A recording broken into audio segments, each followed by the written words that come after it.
Alright, as you see the title, it's crazy already, bro. Killed over a food stamp card, or EBT, or some places call a link card. Bruh, you kill somebody over food stamps, bruh. That's crazy, man.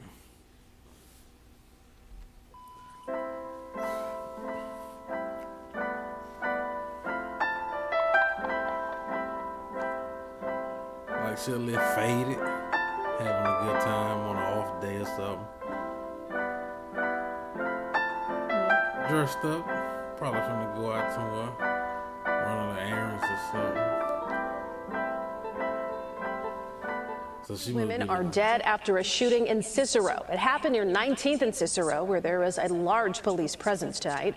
We just learned from Cicero police that a 19-year-old woman and a 29-year-old woman were shot and taken to the hospital where they died from their injuries. Police say they believe this is a domestic incident and they are still searching for the killer.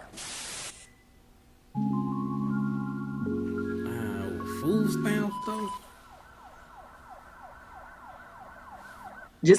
Man, it just happened. God damn. Man, they ain't wasn't even in the new year that good. 1 day, 2 days. I killed over food stamps. Shit. Are still searching for the killer.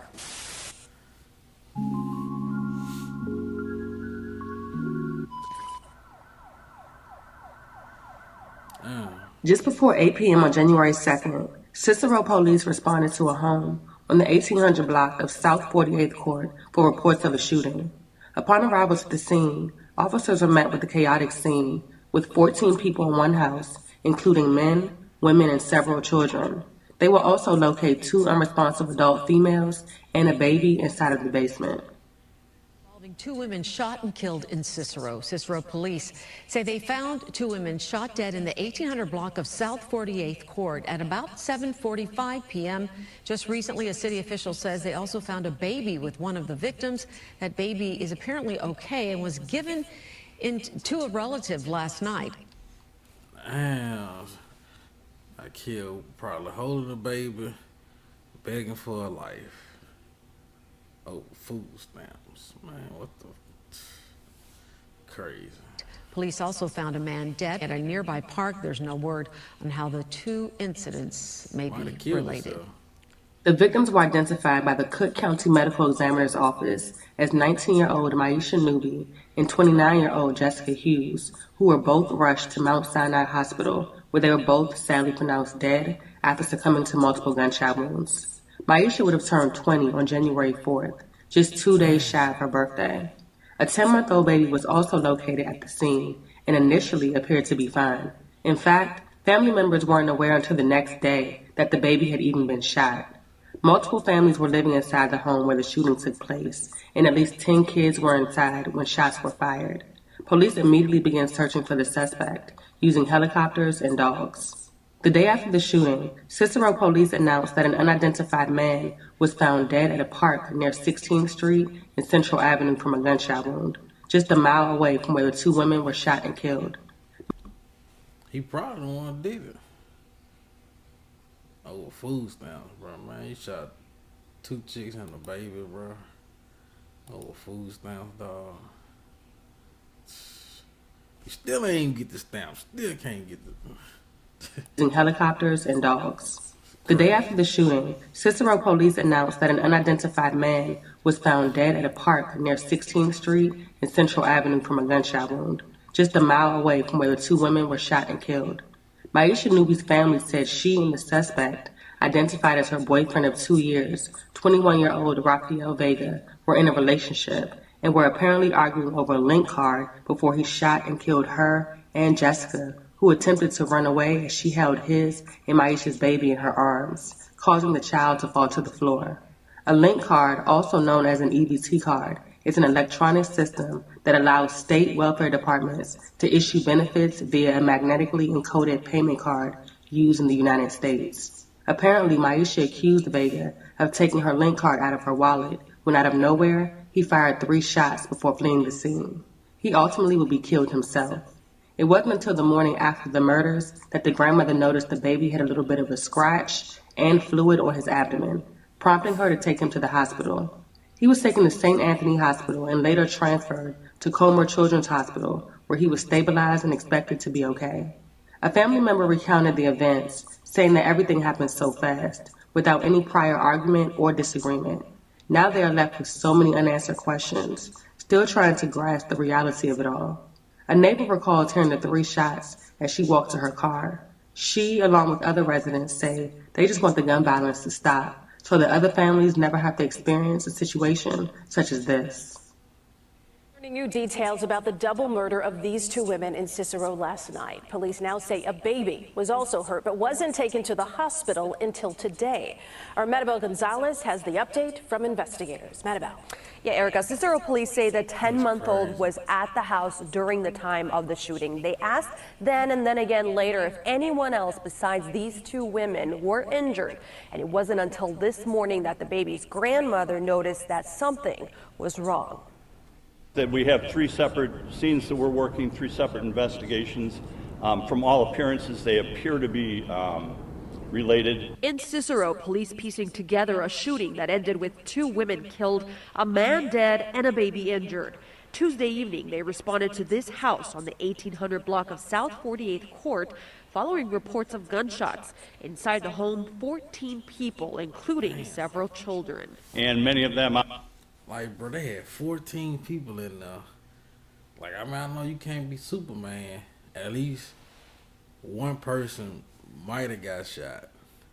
But, like, 14 people, y'all couldn't stop them at all? Then you leave. Like, 14 people, let one person leave? Come on, man. Obviously, we're screaming and running around. Officers, they were met with a pretty chaotic scene. In the basement, 29-year-old Jessica Hughes and 19-year-old Maisha Nubi, both shot and rushed to the hospital where they later died. Neighbor America Pantoja saw the scene unfold. It started all chaos. Ambulance, everything started coming down. And my friend's daughter, she was crying, her mom.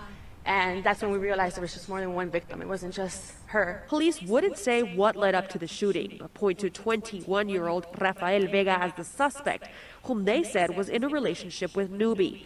The same man they believe was found at a nearby park dead from an apparent self-inflicted gunshot wound. He has not been officially identified, but based on description and other factors that exist, we're fairly confident, we're very confident that they indeed are that he is that subject and that the 2 events are connected. Wednesday morning, police were notified that Nubi's 10-month-old baby, who was with her in the basement at the time of the shooting, was injured with a wound consistent with a gunshot. The baby's grandmother previously telling police at the scene that the baby was fine. It wasn't until this morning that she took the baby to the hospital, where he is stable. It's unclear how the child was hurt. The grandmother said that the child was playing normally. There were no signs of any injury. She said this morning she noticed a little bit of a scratch, and then she also looked further and there was a little bit of fluid that she noticed on the abdomen of the baby. Find the suspected gunman as 21-year-old Rafael Vega. They say he shot and killed his girlfriend and her cousin before later killing himself. A shooting family members say started all over a link card. They were loving, both of them, loving moms. Good souls. Within this home were 2 cousins' bloodshed once laid. It went from one thing to the next. There was never any loud hollering or anything. Is now cleaned but replaced with heartache and grief. One day before what would have been Maisha Nubi's birthday. There's no celebration. You can't celebrate life. There's no life. Cicero police responding to the home last night on South 48th Court near 18th Street, where they found 19-year-old Nubi and her cousin, 29-year-old Jessica Hughes, shot and killed in a basement bedroom. Family members say Nubi was arguing with her boyfriend of 2. Then by it being her family house, man, we'd have put the things on him. Or we'd have put that thing on him. Like, he wouldn't have left. It wouldn't even went down like that. That's crazy. You have 14 people now, and y'all let one person shoot 3 people and leave to shoot himself. Nah. 2 years, who police today identified as 21-year-old Rafael Vega over a link card.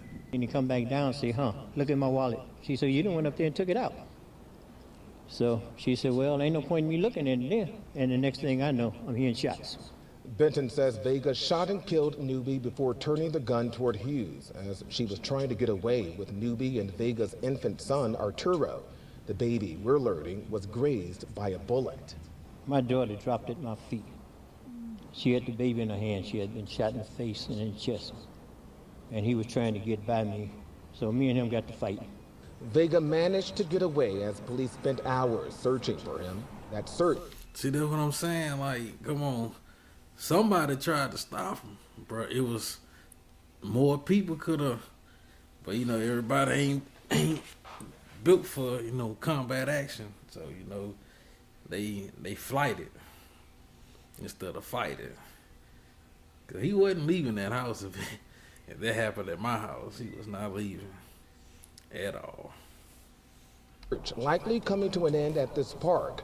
Investigators say this morning they were called to the park near 18th and 56th Court for a man dead. Preliminarily, the subject in the park does appear to be the subject that we were seeking. Jessica and Maisha's children will remain in the custody of their great-grandparents. It is unclear if there were any prior altercations that may have led up to the shooting. The case remains ongoing. I just want to take this opportunity to give a brief update on an incident that we had occur in our town yesterday evening in the 1800 block of 48th Court. At about 7:42 p.m. last evening, we responded to a shooting incident at that location, and upon the arrival of officers, they were met with a pretty chaotic scene. There were approximately 14 individuals in the single-family dwelling at the time, and many of them obviously were screaming and running around. They were able to determine that the event that they were looking to investigate, the shooting, was in the basement area. As they entered into the basement area, they were directed by two male adults into the basement rooms. Upon entering into that basement rooms, they found two female victims inside the residence suffering from gunshot wounds. Once the scene was secure and paramedics were able to come in, administer initial first aid, and then both female subjects, one 19 years old and one 29 years old, were transported to Mount Sinai Hospital, where they were, shortly after arriving, pronounced deceased by medical staff at the hospital. After they cleared the basement, the officers evacuated the residence and secured the crime scene. They did that for the protection of everybody in there, and they also luckily had a good Samaritan that was willing to allow them to go into their home. So most of the people that needed shelter were able to be brought into the Good Samaritan's home, which was a neighbor a few doors down. As the investigation continued, we were able to identify a suspect, Rafael Vega, and we were able to determine that he had a relationship with the 19-year-old female victim, Maisha Newby. Later in the investigation, we became aware of a 10-month-old child who was also in the basement at the time of the shooting. When we became aware of that information, we immediately began efforts to locate the child and check on its condition. We were able to locate the grandmother of the child, and she advised us on scene shortly after that that the child was in good condition and had no injuries. We were able to also determine through body camera footage that both upon the arrival of officers and throughout the investigation, multiple times with contacts with people, we inquired as to whether anyone was injured, other than obviously the two females that we were aware of. We also had additional medical staff on scene that treated an elderly gentleman that was there and some other elderly people that were on scene there that we were concerned about and wanted to make sure that they had adequate medical care. Additionally, after we became aware of this 10-month-old child. Our detectives also continued to conduct follow-up interviews. They also had conversation with the grandmother again, and she advised us that the baby was fine and that there was no concern for the baby. Approximately 5:55 this morning, as we continued our investigation of that incident, we were notified of an incident that occurred in a park at 18th Street and 56th Court, and it was an incident involving a man with a gun. Upon officers responding to that location, they discovered a male in the park, apparently deceased from a single gunshot wound to the head. That investigation continues, as does our initial investigation. Preliminarily, the subject in the park does appear to be the subject that we were seeking in relation to the double homicide that occurred earlier yesterday evening. He has not been officially identified, but based on description and other... Can't even, like, redid all that over food stamps, and you still ain't succeed in getting what you wanted to get. Factors that exist, we're fairly confident, we're very confident that they indeed are, that he is that subject and that the two events are connected. Today also we were notified at 10:30 this morning of a 10-month-old child that had been in the area of our incident last night and is the child of one of the 19-year-old female victim, Ms. Newby, and that child was brought into the hospital by the grandmother initially at St. Anthony's, and then sought more advanced treatment at Coburn Children's Hospital. We became aware of that. We sent detectives to that location, and that child is suffering from an injury that could be consistent with a gunshot wound. It does appear to be that. The baby is stable and being treated at the hospital. What we do know is that we have 3 separate scenes that we're working, 3 separate investigations. From all appearances, they appear to be related, and obviously our investigation continues as it will throughout the night and the coming days. I'm more than happy to take a couple of quick questions, if any exist.